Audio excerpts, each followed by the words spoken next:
Allez, salut les amis, mardi 29 avril, j'espère que vous allez bien. On est parti pour le point crypto du jour avec ce matin Bitcoin qui recale une nouvelle fois sous la résistance à 95 000 $, Ethereum 1820 $. Donc on va refaire un point sur le marché, je vais vous montrer d'ailleurs pourquoi Bitcoin est en train de caler, et puis éventuellement ce que ça peut induire pour la suite. Et puis on va faire un point côté accumulation, et là vous allez voir c'est vraiment super positif puisqu'on a les baleines qui sont vraiment en train d'accumuler.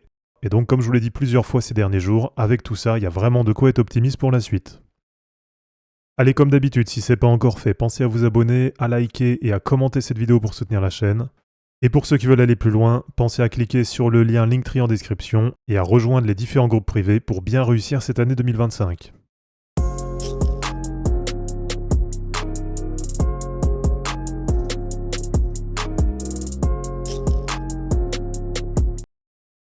Allez, déjà du côté de Bitcoin, côté prix, là ça cale une nouvelle fois sur la résistance à 95 000 $.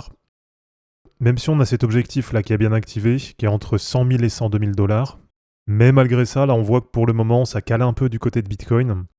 Donc comme je vous l'ai partagé plusieurs fois ces derniers jours, perso côté trading, là je fais quand même attention, et j'essaye de prendre des positions plutôt court terme, donc soit du scalping, soit du day trading, parce que là au fur et à mesure, sur certains indicateurs, on arrive sur des niveaux de surachat, et donc peut-être qu'on n'ira pas en une fois chercher l'objectif de cassure, et que pendant quelques semaines, on va avoir une consolidation du marché. Et donc selon les indicateurs, on a des signaux un peu contraires en ce moment. Et c'est pour ça que quand il y a un peu d'indécision comme ça, il vaut mieux prendre son temps, il vaut mieux faire attention. Et donc déjà côté signaux positifs, on a eu sur l'indicateur Kama le signal en hebdo de confirmation de hausse. Et ça fait plaisir puisque la dernière fois qu'il s'est déclenché c'était au mois de septembre. Et puis derrière, il a fallu que quelques semaines pour que ça parte vraiment à la hausse. Donc on va suivre ça sur les prochaines semaines, on va voir comment ça va évoluer. Et par contre, côté signaux, on va dire un peu plus négatifs, eh bien là sur le Dynamic Rainbow 50, on voit que pour le moment, on a Bitcoin qui n'arrive pas à sortir de la zone d'accumulation, et donc qui pour l'instant reste bloqué sous les plus 20% par rapport à sa moyenne mobile 50 hebdo. Alors je vais vous changer le graphe, voilà, pour que ce soit plus clair. Donc cette zone d'accumulation qui va jusqu'à la courbe en bleu, on voit que c'est vraiment une zone importante, et on voit que dès qu'il y a le break de cette résistance, eh bien derrière ça part assez vite à la hausse. Et donc si ça vient à passer ce niveau, eh bien normalement ça pourrait permettre d'aller chercher au moins sur la courbe en vert, donc sur les plus 50% de la moyenne mobile 50 hebdo, et donc au minimum, normalement, ça pourrait permettre d'aller chercher autour des 120 000 $. Et quand on vient affiner un peu, donc quand on vient par exemple sur du 3 jours, on voit que là il y a encore un peu de place, donc ça reste assez léger, mais on n'est pas encore dans la zone de surachat sur le RSI. Mais par contre là quand on vient sur du daily, eh bien là tout de suite on voit qu'il y a beaucoup moins de place. Donc avec le RSI qui est déjà quasiment sur la zone de surachat. Et là on va voir sur les prochains jours. Mais là il semblerait qu'on ait un début de divergence baissière qui est en train de se mettre en place. Et là forcément après quasiment 3 semaines de hausse sur Bitcoin, après un plus 25, plus 30%, eh bien là sans trop de surprise, on a la force acheteuse qui commence à freiner un peu. Donc sans doute qu'il y a un peu de prise de profit là sur ces niveaux. Et là si on vient par exemple sur du 12 heures, donc si on vient encore affiner sur la charte, là, la divergence baissière, elle est clairement visible. Donc avec de moins en moins d'acheteurs qui sont en train d'arriver sur Bitcoin, alors que dans le même temps, on a le prix qui continue légèrement à monter. Donc voilà, c'est pour ça que de mon côté, de toute façon, je confirme ce que je vous ai dit. Pour l'instant, je reste assez prudent côté trading. Et même si ça ne veut pas dire que là, ça va corriger fortement, mais en tout cas à court terme, pour le moment, il y a de moins en moins d'acheteurs qui arrivent. Donc pour le moment, ce qui paraît le plus probable, c'est qu'on ait une légère consolidation du côté du marché. Alors par contre, ce qui est vraiment positif, c'est que du côté des baleines, ça continue de bien accumuler, avec déjà bien sûr un nouvel achat du côté de Stratégie, qui vient de faire un nouvel achat en une semaine de 1,42 milliard de dollars de Bitcoin.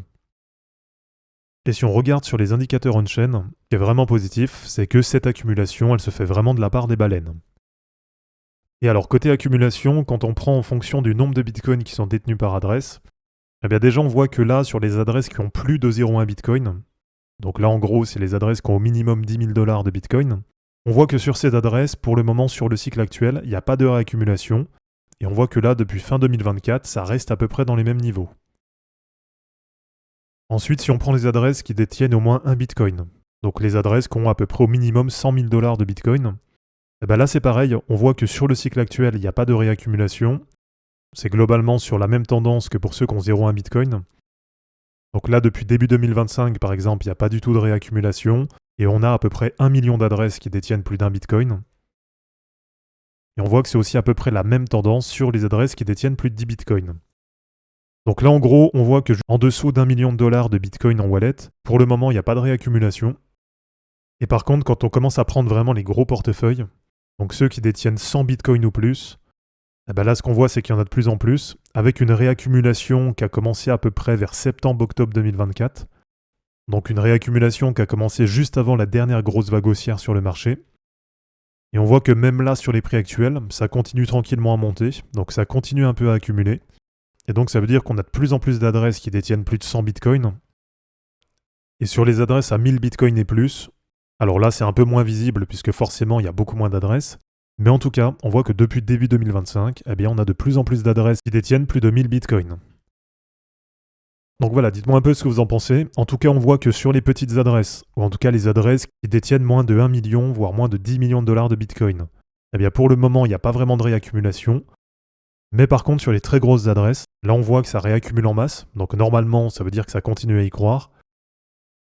Et là, ce qui est vraiment intéressant, c'est qu'on voit que pendant tout le cycle 2020-2021, on avait de moins en moins d'adresses qui détenaient plus de 100 bitcoins. Et là, vraiment, c'est depuis août-septembre 2024 qu'on voit que ce nombre d'adresses, il est en train d'exploser à la hausse. Et donc, on le voit, les petits portefeuilles ne réaccumulent pas, mais par contre, du côté des gros, ça accumule fortement. Et comme je vous l'ai dit, eh bien ça, personnellement, ça me laisse vraiment optimiste pour la suite. Donc voilà, merci à tous d'avoir regardé cette vidéo, j'espère en tout cas que ça vous aura plu. Comme d'habitude, pensez à vous abonner, à liker et à commenter cette vidéo pour soutenir la chaîne. De mon côté, je vous mets tout ça en ligne et je vous dis à bientôt. Ciao.